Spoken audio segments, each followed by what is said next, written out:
Hello, welcome to my morning. At the end of this segment, I have my earlier morning recorded. What I do when I first wake up, what I do after that, what I do after that. That brings me to this. And this is my savory breakfast, my morning meal. It's quite late in the morning right now because I've already done my sauna and my outdoor shower and my run, and I put everything together to do this. So usually it would be about 8:30 in the morning, and I have a goal to finish eating by 6:30 the night before, so that I have a 14-hour window of time of something that is being called time-restricted feeding. Some people call it intermittent fasting. But bottom line, it's a chance for our body to clean out garbage. Look it up. It matters. It's a thing, and it really works to help keep us young, fit, healthy, and trimmer. Because quite frankly, people finish their meals and just keep grazing through the entire evening. I know, I've done that. All right, so what am I making? I'm making an oat-based breakfast. I used to have oats. As a matter of fact, you'll see this in a video. Oats with berries and raisins and a sweet breakfast. And then I got this book. Shout out to the Esselstyns. I don't have to tell you, if you've been around the block with whole food, plant-based people, which is what I am. I've been plant-based going on 5 years now. I am a health coach and the author of Aging Powerfully at 72 now. I intend to have decades more of health, not a slog through them with everything hurting, but like this, feeling good, feeling vibrant, just getting back from a run. Nothing hurts. That's the way to live. So what about this? Ann Esselstyn has a oat dish that she loves. And when I saw this, I thought, I'm gonna do that. Mine's gonna look a little different. Hers is much denser, and hers is more about the oats. Mine's more about this brothy, green kind of almost a miso stew. I'm calling it Tim's Not Pot Pie Oats. Why would I do that? Because my husband, Tim, when I first met him 12 years ago, almost 13, he had a freezer full of Marie Callender's pot pies. That ended when we got together. Ick. Well, there's a savoriness to it that's built into those kinds of foods that make you want more and more, that are just delicious. Well, these oats have that savoriness without a chicken. Nothing had to die for it, and without all the garbage that you're going to get in processed foods.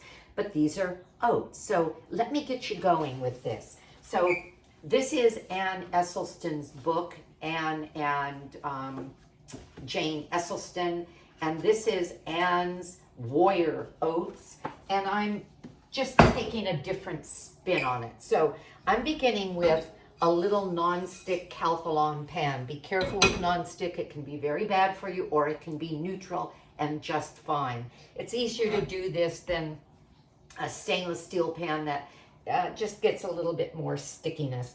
This is the amount of oats I use. You can use more if you have a larger appetite, or if you want it to be more about the oats. This is about 1/3 of a cup. And yeah, that looks kind of funny, right? Well, that's because I put in a couple tablespoons of quinoa, cooked quinoa. Everything's batch cooked around here. Our potatoes, our grains, our rices and quinoa, and my oat groats. I love oat groats. And if you haven't tried them yet, they're fluffy little, well, cooked grains, like a wheat berry, but I can't have barley or wheat or rye or spelt. Why? Because they're full of gluten and I can't do that.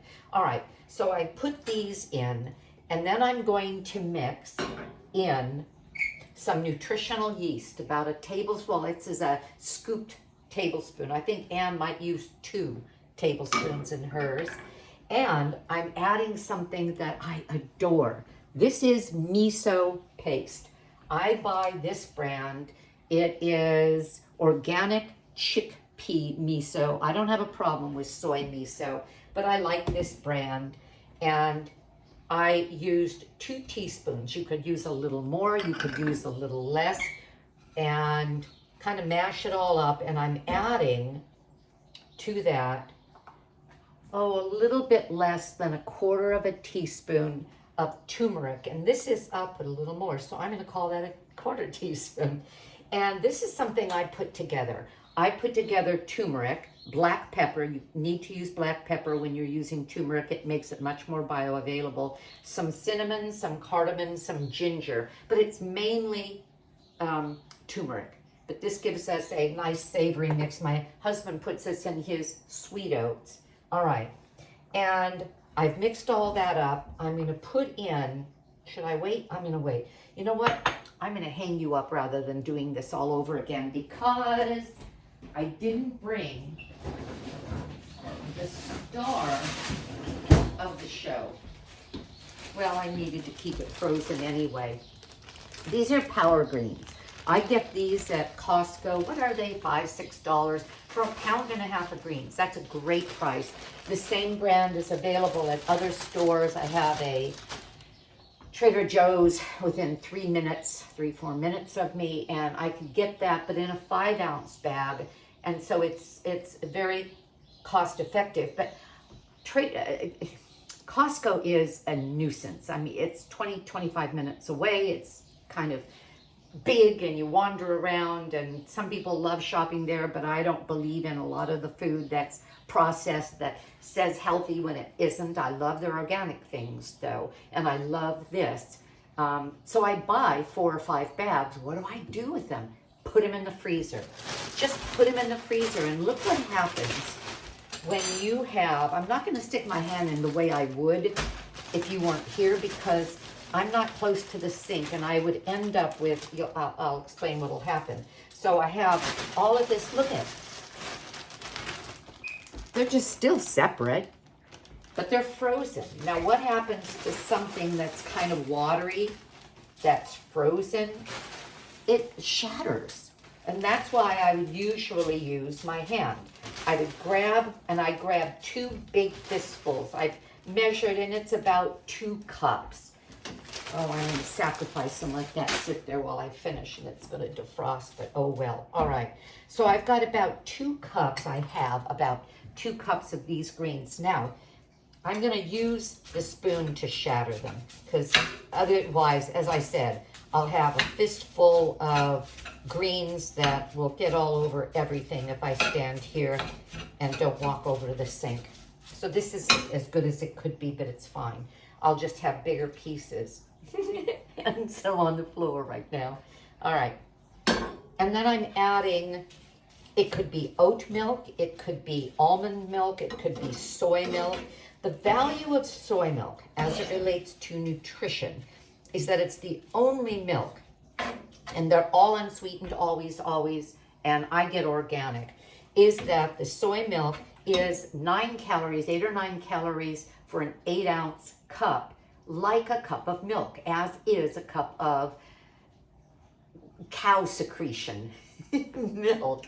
All of the other plant milks, if they have more than one, like almond milk, will have 2 or 3 grams of protein. And I like having a protein source like that. I get mine from Trader Joe's. Again, they're nearby. This brand of theirs is the least expensive I could find, $2, $1.99, and organic. And there's nothing in it but soy and water. The almond milk has other things, but I'm fine with these other things, including vitamin B12. So I put a half and half in here. And I knew that if I wanted it a little wetter, I would put a little more, which I just did. Oh, I forgot something else that I put in. And that is shredded ginger. See that? Now you might think, I don't want to do all of that. Well, just get a jar of turmeric, throw that in. I like the yellow. Use the nutritional yeast, because that's what gives it its marvelous, well, it sort of thickens it a little and gives it this marvelous umami, sort of a cheesiness.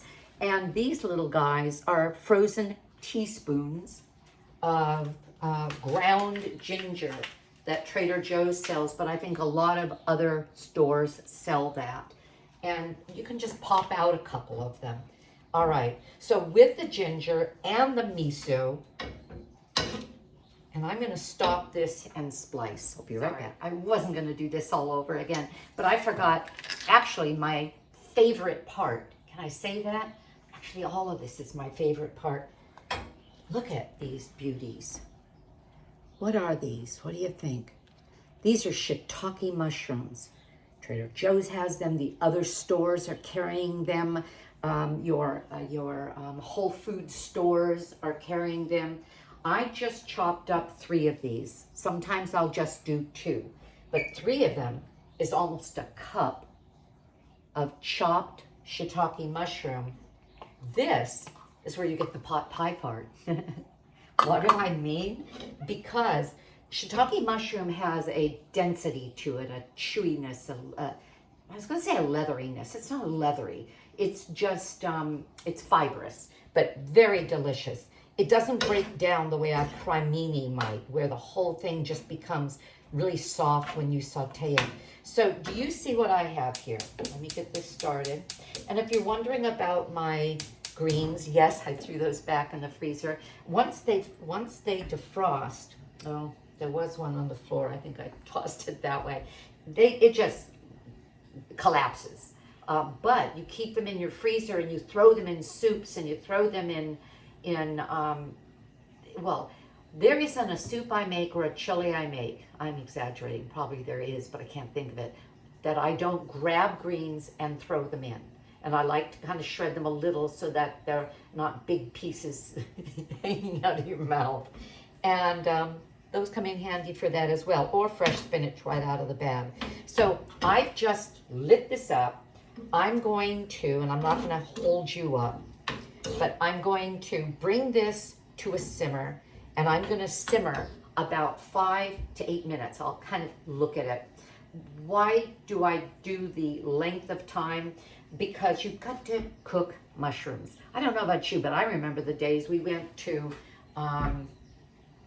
salad bars and eat raw mushrooms willy-nilly. Well, they found that raw mushrooms can have toxins, and we don't want anything messing us up and causing inflammation in our body unrelated to what we can trace it back to. And so let's, I don't think that was a good sentence. Anyway, whatever. So do I have everything? Oh, I talked to you about the ginger, but I didn't put it in. Boy, I'm a bit disjointed. It must be because I'm hungry. I think I'm going on, oh, I don't know, 15 hours now of not eating, but I feel fine, and I always exercise fasted. So when I eat, boy, I'm ready to eat. Did I put everything in? Yes. Now, if I taste this broth, it's not ready yet because the mushroom will cook into it. The greens will cook into it. Look up the word thylakoids, T-H-Y-L-A-Q. Is it Q-U-O-I-D-S or is it C-O? I think it's Q-U-O-I-D-S. Thylakoids are the little manufacturing plants in green leaves. They photosynthesize and they help us digest our food in such a way that they make fats less damaging and keep us hungry longer. No, keep us full longer and prevent hunger longer than most foods, just greens, because of the thylakoids. So I have my greens, mushrooms, nutritional yeast, turmeric, and what I was going to say is, even this, and there's no salt. Oh, there's of course sodium in the miso. Even this is delicious, but cook it for about, I'll simmer it lightly for about 5 minutes. And I could do this, and I probably will, with a little cover on it to kind of heat it evenly. Just don't want to boil it over because it will do that.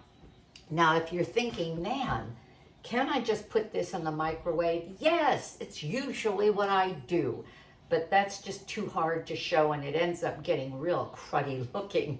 I put it in the microwave for 2 minutes to get it hot because I'll put it together at night when I'm making dinner.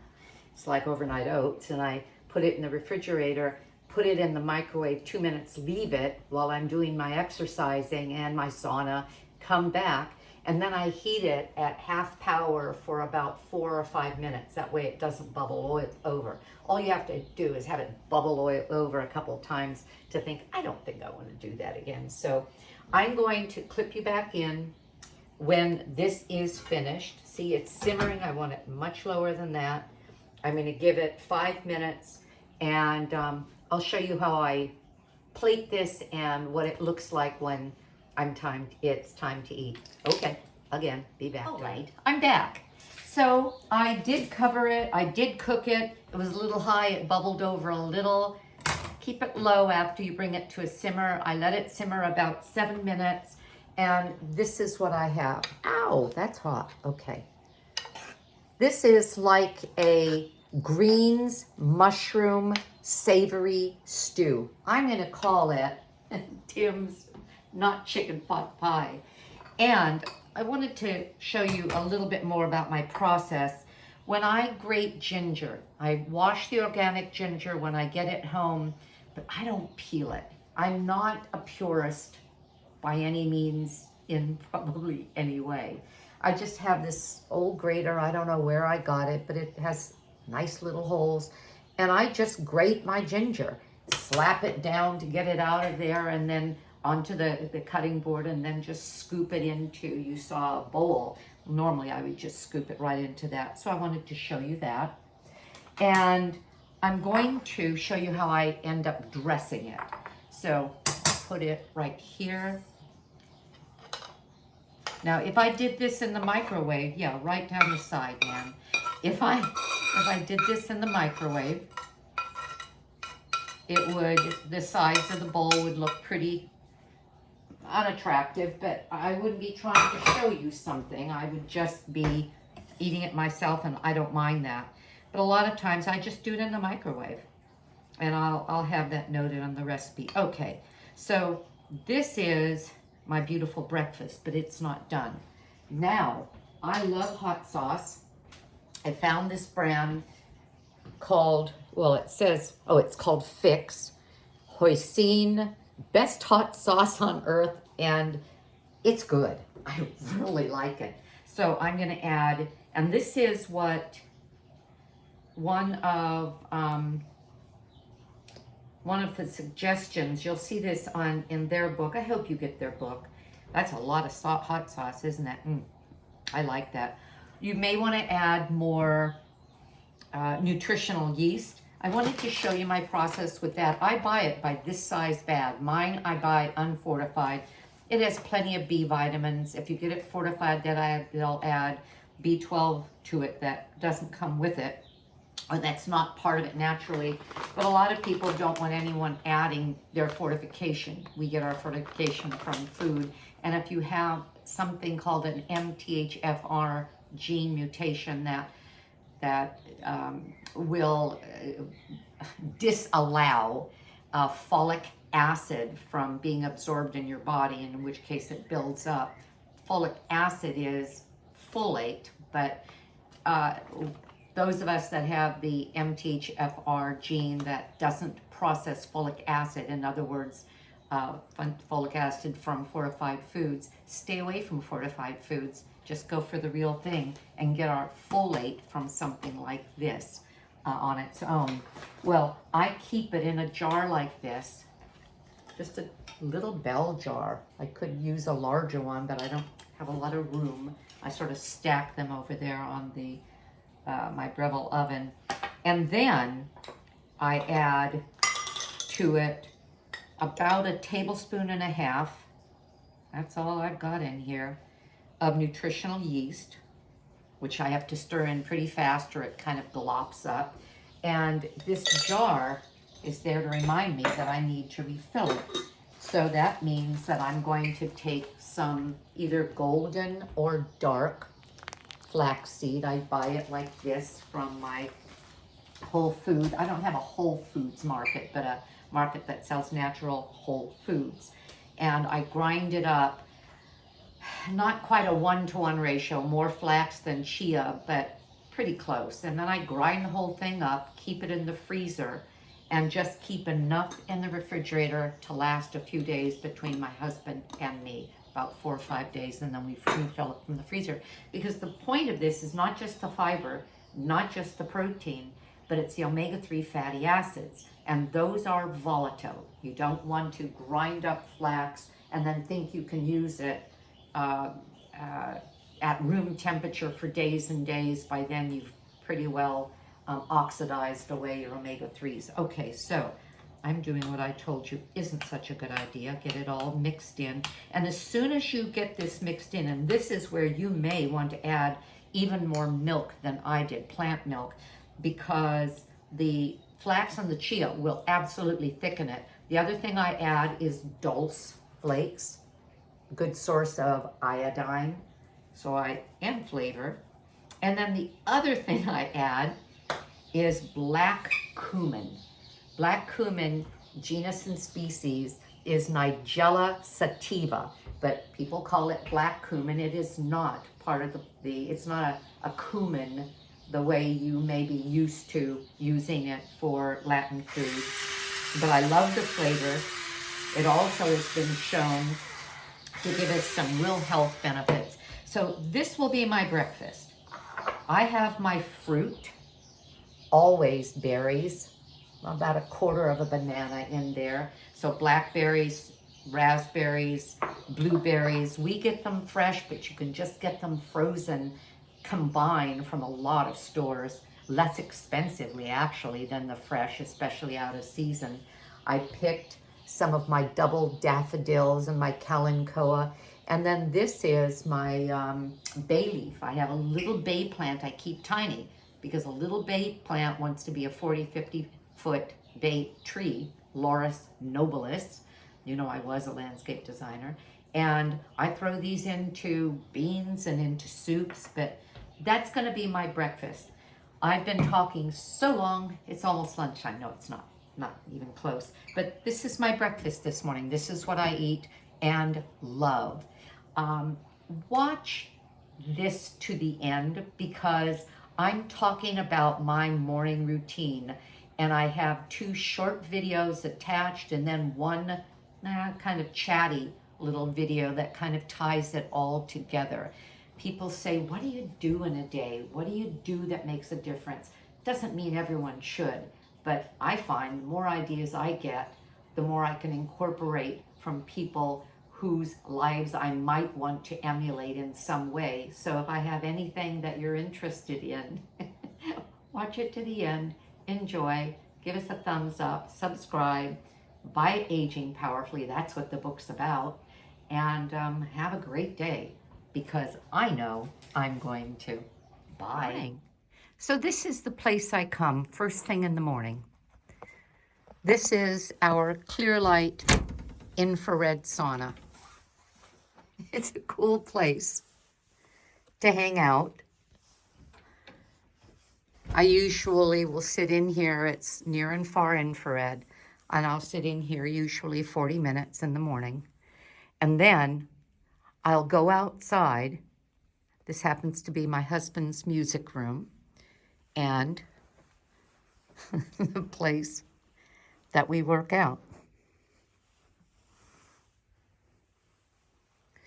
Then I'll go outside, pretty sweaty, into my backyard.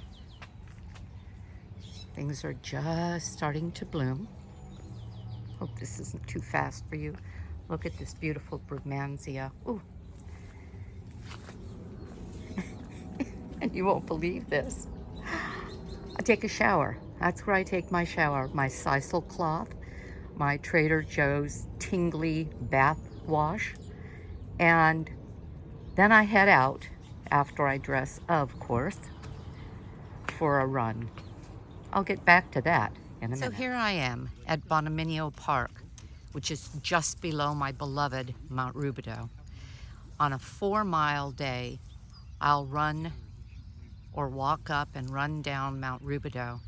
Today, because I did resistance training after my sauna and my hose shower, I am running this path, which is 1.1 mile around, and I'll do 2 of those and go home and have my savory breakfast. Be back. Hello, one last time. I want to tie all of this together. What you've seen me do is begin the morning with a sauna. You've seen me go out, you didn't see this, but go out hot and sweaty and take a cold shower out of whatever temperature the hose gives up that morning. And it's, by the way, a drinking hose, an RV drinking hose, and that eliminates those chemicals that are, and lead, that's in a lot of regular garden hoses. So I feel fine about that. You've seen that I exercise fasted, because as soon as I do that, I am out the door. I'm either running out the door, or I drive to the park and run around the park, or I go up the mountain. And I'm gone for anywhere from a half an hour to an hour, depending on whether or not that morning I did resistance training in our little teeny music room, sauna room, gym. Where do I get the motivation for that? For one thing, I get a prize, I get a present while I'm doing that, and that is that while I'm running, I get to listen to a podcast. And there's nothing more that I love than new information, than training on anything. You choose it, whatever excites you. It could be the best music ever. It could be a part of a movie you want to see. Well, you'll be listening more than anything. It could be a talk, it could be a book, an audio book, but for me, it's a podcast. This morning I was listening to Dr. Greger, and he was speaking before his How Not to Diet book came out. That was a year and a half ago, and I heard this lecture. I'm gonna link it for you, but man, hearing it again, I heard things I didn't even remember. I was so glad that I heard that. I could have kept running and running, but I come home and play it while I'm making breakfast and play it while I'm getting myself together, if it's a long one, because sometimes they're an hour or 2, and it's my present. How do I work the time in? Well, let me tell you the story of my husband. He is a CPA tax attorney, and this is, what is today? March 11th. This is killer month. And he's been at it since the end of January, 6 days, 10 hours, 12 hours a day, tax season. And he gets up at 4:30 in the morning. Why does he do that? Because he prioritizes what he does. He goes in the sauna, that's where he stretches. He believes, and has done this for decades, that you have to stretch every day. So he goes in the sauna where he's going to stretch, which he would do anyway. He doesn't do the cold water shower, but he gets out and then goes exercising for an hour. He usually meets his daughter and they bike ride, or they go up and down the mountain. So he gets exercise and goes to bed at 8:30. I get exercise, I wake up a little bit later, and I do a bit of a repeat of what he's just done. Why? Because we prioritize it. That's such an important word. 2 words, priority and habit. We have habits that we simply don't question. We just do it. By prioritizing, you know what it means? It means we're not doing what other people are doing. And I didn't mention that tonight after dinner, we'll be taking a half an hour walk while we're watching everybody else's TV screens on through windows, because it's still, it's not daylight savings yet, and so everything's dark inside except the brightness of the screen, so we can see. Nobody's out, they're all watching TV. They didn't prioritize what we prioritize. We take our walk-in time for him to get home, go to bed by 8:30, so he can wake up at 4:30, so he can take his sauna, so he can exercise, so he can get to the office by 8 and take on a grueling 10 to 12 hour day for months, 6 days a week. Priorities. And he's 70 and he's healthy and fit and happy and loves life. It's not breaking him the way it would if somebody didn't have such a schedule that gave time for healing and health. The other thing is, when you do this and you do it outdoors, which is my favorite, anything in nature is going to feed you. It's going to feed your mind. It's going to feed your heart. It's going to feed your microbiome. Did you know that the gut bugs love nature? Our individual microbiome has a lot to do with our environment, including the environment outside, and loves nothing more than nature. I'll go by certain bushes and kind of crinkle them up like California peppers, trees, because the fragrance is so strong and wonderful and stimulating. That's all I have to say. I hope you learned something. I hope I inspired you. If you have questions, let me know. And thank you for paying attention. Have a great day. I know I'm going to, one more thing.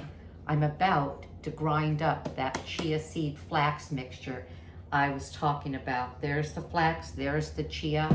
I'll freeze it, put a little in the jar, and I'll be set for a month or two. Okay, make it a great day.